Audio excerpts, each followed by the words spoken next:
और सभी देवता डर करके भाग जाते थे हिरण्याकश्यप से। हिरण्याकश्यप कह रहा था मुझसे कोई युद्ध करे, मुझसे कोई युद्ध करे। नाम सुनकर के ही लोग भाग जाते थे। इतना बड़ा बलवान था। रास्ते में नारद बाबा मिल गए। नारद बाबा से हिरण्याकश्यप ने कहा, बाबा एक तारा ही बजाना आता है या युद्ध करना भी जानते हो? नारद ने कहा, जे अब छोड़ेगा नहीं, जे नहीं छोड़ेगा। नारद ने तो सीधा ही पल्ला झाड़ लिया। नारद ने कहा, अरे हिरण्याक्ष युद्ध बाद में करना, पहले जो आपने पृथ्वी का हिस्सा नीचे ले जाकर के रखा उसे कोई बाहर लेकर के आ रहा, पहले उस पृथ्वी की रक्षा करो। हिरण्याक्ष जल के अंदर गया, सागर के अंदर गया। भगवान अपनी हुड के ऊपर सूर्य के रूप में हुड के ऊपर पृथ्वी को ला करके बाहर ला रहे थे। हिरण्याक्ष भगवान से युद्ध करने लगा। ऐसा कहते हैं कई दिनों तक ये युद्ध चला। एक दिन सायंकाल का समय आया, भगवान ने हिरण्याकश्यप का उद्धार किया और पृथ्वी को ला करके इस जल के ऊपर स्थापित कर दिया, जिस पृथ्वी के ऊपर हम सब विराजमान हैं। और साइंस आज भी कहती है, आज भी संसार में 3 हिस्से जल है और एक ही हिस्सा पृथ्वी का है। 3 हिस्से जल है, एक हिस्सा पृथ्वी का। मानो जल के ऊपर पृथ्वी इस प्रकार है जैसे सागर के अंदर किश्ती जा रही हो। ध्यान रखना, जब महाप्रलय होता है तो यही पृथ्वी रसातल में चली जाती है। सब पहाड़ फूल कुछ नहीं रहता, केवल जल के सिवा और कुछ नहीं रहता। सुखदेव जी महाराज कहते पृथ्वी को स्थापित किया उसी हिरण्याकश्यप का एक भाई है। हिरण्याक्ष भाई है। उसे जब पता चला कि मेरे भाई को उस विष्णु ने मारा, रूप बदल करके भगवान विष्णु से विरोध करने लगा। प्यारे ब्रह्मा जी की तपस्या की। ब्रह्मा जी की तपस्या करके ब्रह्मा जी हाजिर हो गए। ब्रह्मा जी कहने लगे, हिरण्याक्ष मैं तुम्हारी तपस्या से बहुत प्रसन्न हूँ, जो मांगना वो मांग लो।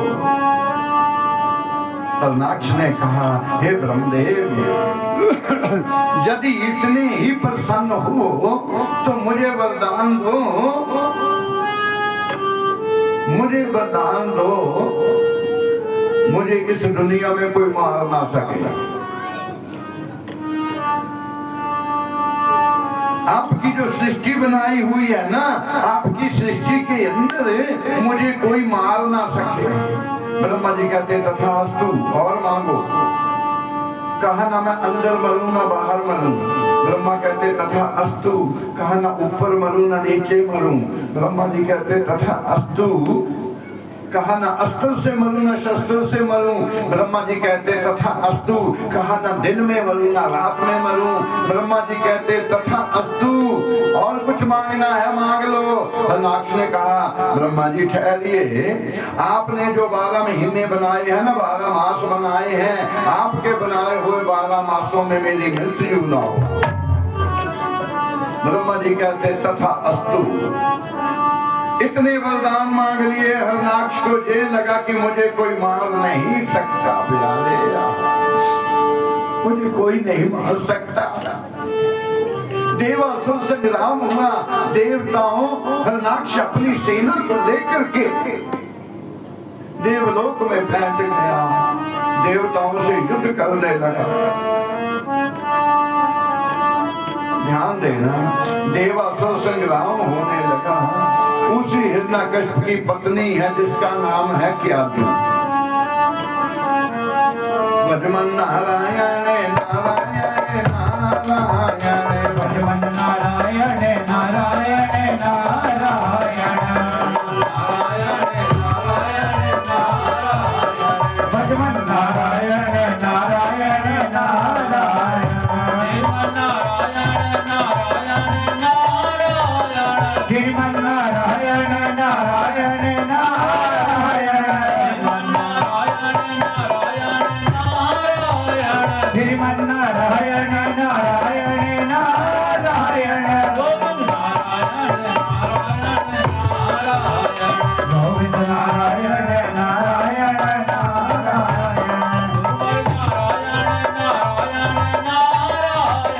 गुरुवर नारायण नारायण नारायण गुरुवर नारायण नारायण नारायण गोविंद नारायण नारायण नारायण जय जय श्री राधे, जय जय श्री राधे, जय जय श्री राधे। आइए, सुखदेव जी महाराज कहते राजा परीक्षित, देवासुर संग्राम होने लगा है ना कि कोई इतना बली हो गया, कोई देवता भाग भाग करके जान बचाने लगे। उसी हिरणाक्ष की पत्नी है जिसका नाम है क्यादु। क्या नाम है? पत्नी का नाम है क्यादु और गर्भवती है। देवताओं के राजा इंद्र ने क्यादु का हरण किया।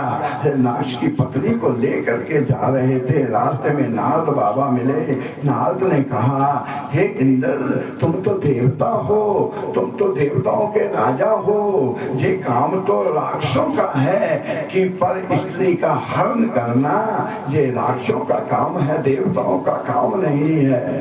फिर देवताओं में राक्षसों में फर्क क्या रह गया? जी देवताओं का काम नहीं, जे तो कलंक लग जाएगा। नारद बाबा ने इंद्र से क्यादु को चुराया, चुरा करके अपने आश्रम में ले आए। नारद के आश्रम में तो रोज ही सत्संग होता था प्यारे। भगवान नारायण नारायण नारायण। जरूरी नहीं कि सत्संग इतने लोगों के बीच में होता है, सत्संग एक आदमी के बीच में भी हो जाता है, सत्संग तो 2-3 लोगों के बीच में भी हो जाता है प्यारी। नारद सत्संग करते थे तो कोई श्रोता नहीं होते थे, क्या तू आगे बैठ जाती थी और नारद सत्संग करते थे, क्या तू तालियां बजाया करते थे। राम जी वनवास में सत्संग करते थे, राम जी वनवास में सत्संग करते थे, वहां कोई श्रोता थोड़ी ना थे। राम जी सत्संग करते थे, श्रोता कौन थे? लक्ष्मण और सीता, केवल 2 श्रोता। एक बात कहूं, जहां सत्संग होता है ना वहां वासना नहीं आती है, वहां वासना का कोई काम नहीं। किसी ने पूछा, गुरुदेव जब राम जी सत्संग करते थे, लक्ष्मण सीता सत्संग सुनती थी, तो वहां तारका कहां से, वहां शूर्पणखा कहां से आ गई? शूर्पणखा तो वासना ही है ना, शूर्पणखा वासना है। और दूसरे संत ने जवाब किया, यदि वासना आ गई तो नाक और कान कटा करके गई, क्योंकि जहां सत्संग होता है वहां वासना आ ही नहीं सकती। एक बात और ध्यान से सुनना, जिस घर के बीच में निरंतर सत्संग होता है, ज्योत जगती है, लड्डू पाल रखे हैं, जिस घर में निरंतर सत्संग होता है, अरे उसके बच्चों को भी लोग पूजते हैं, उनके बच्चों की भी लोग पूजा करते हैं। बच्चे तो छोड़ो, उनके घर में जो पशु होते हैं ना, पशुओं की भी लोग पूजा करते हैं, जिस घर में निरंतर सत्संग होता है। ध्यान देना प्यारे, भोले बाबा निरंतर सत्संग करते हैं, निरंतर राम नाम की ध्वनि मुख से निकलती है, कृष्ण नाम की ध्वनि मुख से निकलती है, निरंतर सत्संग करते हैं। भोले बाबा के बच्चों को भी लोग पूजते हैं, पिता से पहले पुत्र की पूजा होती है। पिता को तो लोग पूजते हैं, लेकिन गणपति जी को भी पूजते हैं। अरे पुत्र की बात छोड़, लोग नंदी को भी पूजते हैं, उस घर के पशु भी पूजे जाते हैं। अगर भोले बाबा से प्रार्थना करनी हो तो लोग नंदी के कान में कहते जाकर के संदेशा पुरा देना। जिस घर में निरंतर सत्संग होता वहां के पशु भी पूजनीय हो जाते हैं प्यारे, वहां के बच्चे भी पूजनीय हो जाते हैं। नारद जी सत्संग करते क्यादू बैठ करके सुनती, कोई ज्यादा श्रोता नहीं। नारद के आश्रम के बीच में क्यादू ने एक बालक को जन्म दिया। नारद के आश्रम के बीच में क्यादू ने एक बालक को जन्म दिया। वो बालक बड़ा हुआ, उस बालक का नामकरण संस्कार नारद ऋषि ने कहा, उस बालक का नाम रखा प्रहलाद। बोलिए भगत प्रहलाद की। उस बालक का नाम रखा प्रहलाद। कई दिनों तक देवासुर संग्राम होता रहा प्यारे, और भक्त प्रहलाद 3-4 साल के हो गए। 4 साल तक युद्ध चलता रहा देवताओं और दैत्यों के बीच में।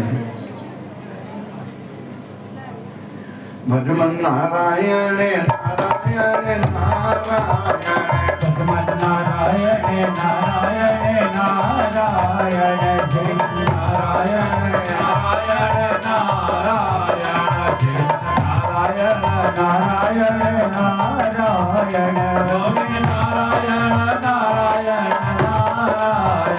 गोविंद नारायण नारायण नारायण, गोविंद नारायण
महाराज कहते प्रहलाद 4 वर्ष के हो गए। 4 वर्षों तक देवासुर संग्राम होता रहा।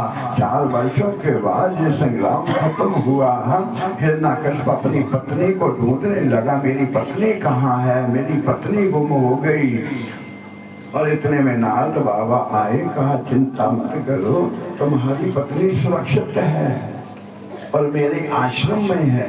हिरण्यकश्यप को लेकर के नारद बाबा आए, पत्नी को सौंपा और साथ ही पुत्र को भी सौंप दिया। लेकर के हिरण्याक्ष अपने महल में आया, पत्नी को लेकर के महल में आया। हिरण्याक्ष ने जगह जगह कह दिया कि संसार में कोई भी राम का नाम नहीं लेगा, कहीं सत्संग नहीं होगा, कोई पूजा पाठ नहीं करेगा, कोई हवन नहीं डालेगा, संसार में कोई भगवान नहीं, संसार में तो मैं ही भगवान हूँ। यदि कोई हवन भी करेगा तो मेरे नाम का मंत्र होगा, ओम हिरण्याक्षाय नमः स्वाहा। कोई भगवान नहीं है। लोग सब डरने लगे, कोई भी भगवान का नाम नहीं लेते। प्रहलाद को गुरुकुल के बीच में विद्या ग्रहण कर पढ़ने के लिए छोड़ दिया। एक दिन प्रहलाद को हिरण्याक्ष ने कहा कि जाओ पुत्र, अपने साथी साथ ले जाओ, संसार में देख करके आओ, कोई भूले से भी उस विष्णु की पूजा तो नहीं कर रहा, कोई राम का नाम तो नहीं ले रहा। प्रहलाद अपनी टोली को लेकर के हर जगह घूमने लगे। नंगल, बेटा, बरोला, तलवारा, मेन मार्केट, हर जगह प्रहलाद घूमे। कोई भगवान का नाम तो नहीं, चुपके से भगवान का नाम तो नहीं ले रहा। चलते चलते प्रहलाद एक कुम्हारों के घर में आ गए। जानते ना कुम्हार जो घड़े वगैरह बनाते हैं, कुम्हारों के घर के बीच में आ गए प्रहलाद। तो वहां पर क्या देखा, एक बूढ़ी मैया भट्टी के बीच में घड़े पकने के लिए डाल दिए हैं और भट्टी में आग लगा दी है। आग जल रही, घड़े पक रहे और बूढ़ी मैया भट्टी के पास बैठ करके रो रही। मैया के नैनों से आंसुओं की धार जा रही थी और मुख में भगवान का नाम ले रही थी, पर जोर से नहीं, क्योंकि हिरण्यकश्यप से डरते थे। जोर से नहीं, आस्ता आस्ता राम का नाम ले रही थी। श्री राम जय राम जय जय राम, श्री राम जय राम जय जय राम, श्री राम जय राम जय जय राम, श्री राम जय राम जय जय राम, श्री राम जय राम जय जय राम, श्री राम जय राम जय जय राम। कौशल्या के प्यारे राम, कौशल्या के प्यारे राम, कौशल्या के प्यारे राम, कौशल्या के प्यारे राम, दशरथ के राजे दुलारे राम, दशरथ के राजे दुलारे राम, श्री राम जय राम जय जय राम, श्री राम जय राम जय जय राम, श्री राम जय राम जय जय राम, श्री राम जय राम जय जय राम, जय जय राम, जय जय राम। मैया भट्टी में खड़े हैं और भट्टी में आग लगा दी घड़े पकने के लिए, और पास में मैया बैठ करके राम के नाम का गुणगान कर रही और नैनों से आंसुओं की धार जा रही थी। इतने में प्रहलाद वहां पहुंचे। प्रहलाद ने मैया से पूछा, मैया ये किसका नाम ले रही हो, ये किसका नाम ले रही हो? मैया ने कहा, मैं तो अपने राम का नाम ले रही हूँ। प्रहलाद ने कहा, मैया यहाँ पर कोई भगवान नहीं है, मेरा पिता ही भगवान है। यदि तुम राम को भगवान मानती हो, राम का नाम ले रही हो, फिर रो क्यों रही हो, रो क्यों रही हो?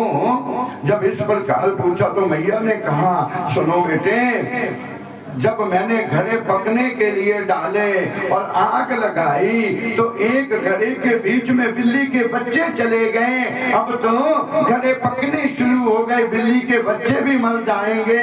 मैं तो राम से प्रार्थना कर रही हूँ, बिल्ली के बच्चों की रक्षा कर लेना, बिल्ली के बच्चों को बचा लेना। अगर बिल्ली के बच्चे मर गए तो मुझे पाप लगेगा। प्रहलाद ने कहा, मैया आज तक आग में से कोई बच करके निकला क्या? कोई आग में से आज तक बच करके निकला? कोई नहीं बचा।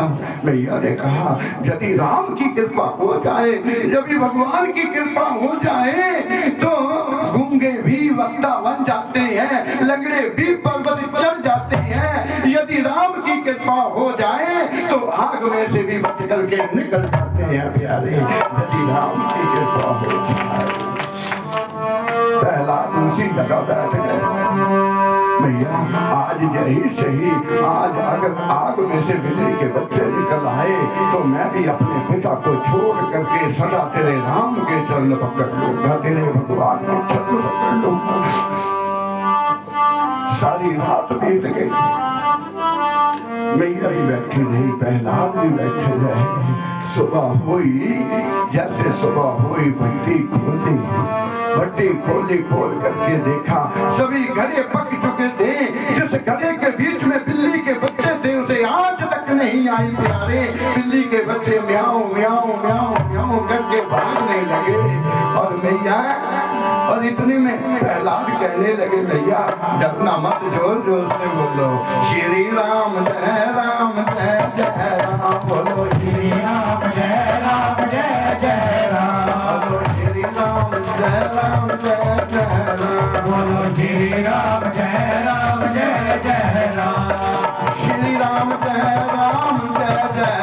राम श्री राम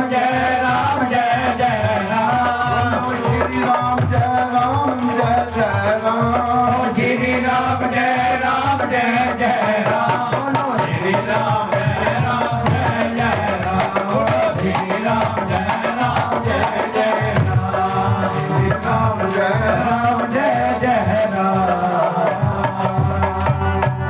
प्रहलाद नाच नाच करके गाने लगे श्री राम जय राम जय जय राम। सभी साथियों को साथ लेकर के गुरुकुल में पहुंच गए। प्रहलाद गुरुकुल में आए, जितने भी गुरुकुल के बीच में विद्यार्थी पढ़ते थे, बच्चे पढ़ते थे, सभी को बुला लिया।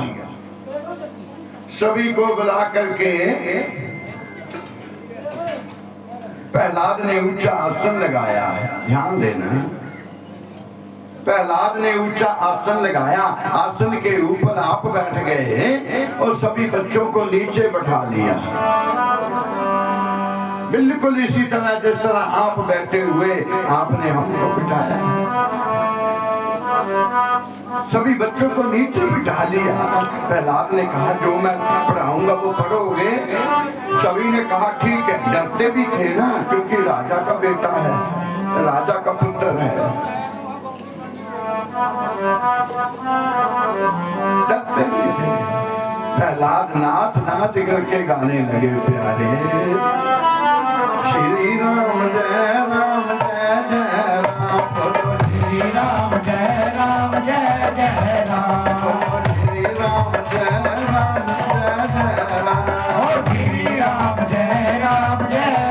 राम बोलो श्री राम श्री राम जय राम श्री राम बोलो श्री राम जय राम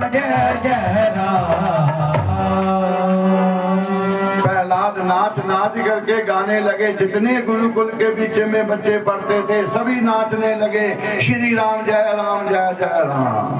उस समय गुरुकुल के बीच में जो गुरु थे ना, वो भी यही पढ़ाते थे जो हरनाक्ष कहते थे।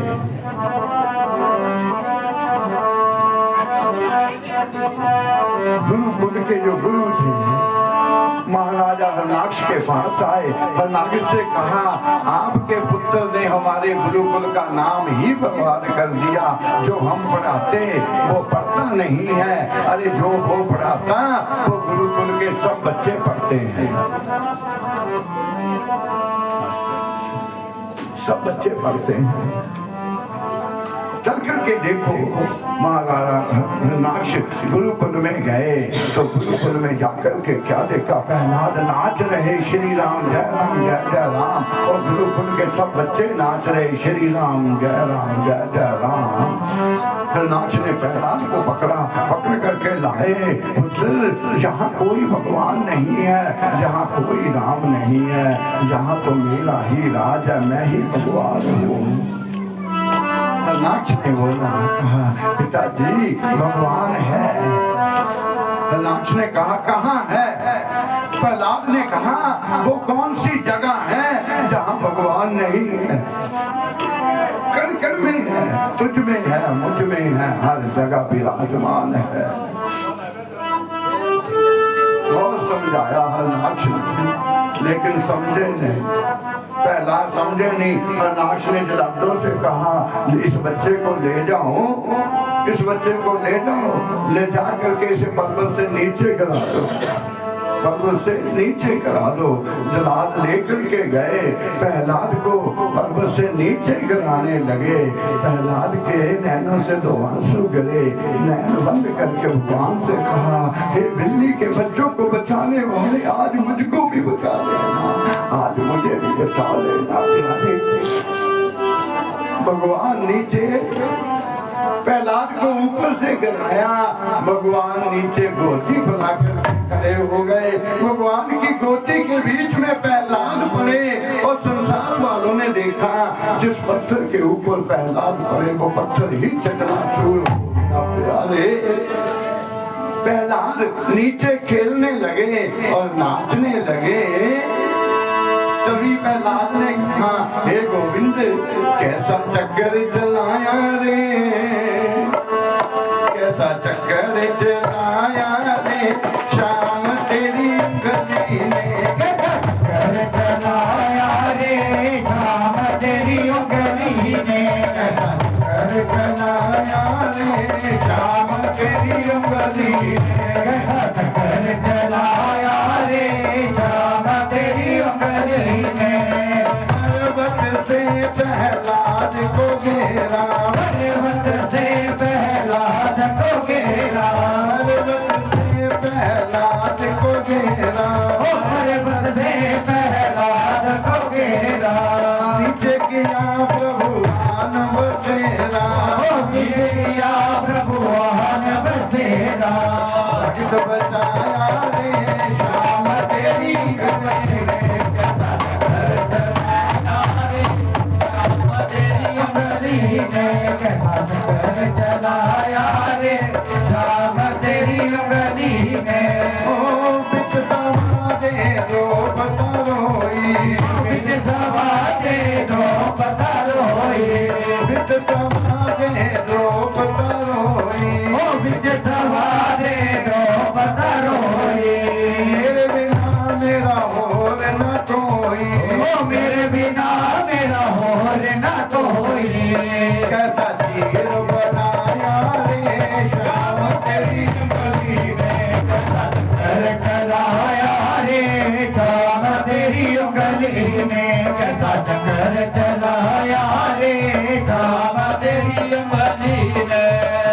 जब जो के में जाके, ओ दुर्योधन के मेवे जागे, जब जो के में जाके, ओ दुर्योधन के मेवे जागे, भूख लगी तब उठ कर भागे, ओ भूख लगी सब उठ कर भागे, के साग बिछोड़ कर खाया रे शाम तेरी गली ने, कैसा चक्कर चलाया रे, शाम तेरी गली में, कैसा चक्कर चलाया रे, शाम तेरी गली में।